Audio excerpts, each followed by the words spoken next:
Huma 151 il-każi ġodda ta' COVID-19 f'pajjiżna li ġew irreġistrati bejn l-Erba' u l-Ħamis biex bekk fl-aħħar 6 ijiem fil-Gżejjer Maltin kellna ma' 800 każ ġdid.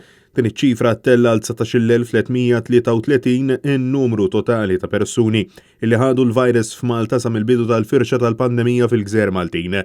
Fl-aħħar 24 siegħa fiqu 156 persuna biex issa huma 16,646 dawk il-persuni illi fiqu. Dan kollu tħabbar mill-Ministeru għas-Saħħa fejn ġie konfermat ukoll illi ma kellniex fatalitajiet ġodda. Din il-pandemija diġà ħallet 286 vittma f'pajjiżna.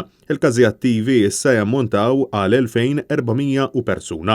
Dan fil-waqt li tul il-jum tal-Erba' ingħataw 1,261 vaċċin, 793 jingħataw it-tieni doża. Fejn jidħol l-aspett tal-ekonomija u x-xogħol, il-Ħamis ħareġ rapport interessanti li jitfa' dawl fuq kemm konna effettivi bl-implementazzjoni ta' teleworking waqt il-lockdown u anke bħalissa.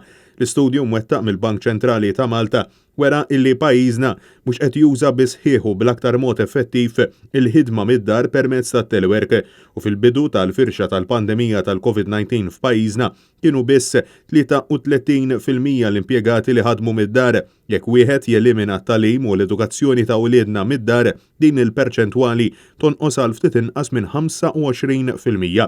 Din iċ-ċifra tikkuntrasta bil-qawwi mal-medja Ewropea ta' 48% li ġiet reġistrata sax-xahar ta' Lulju.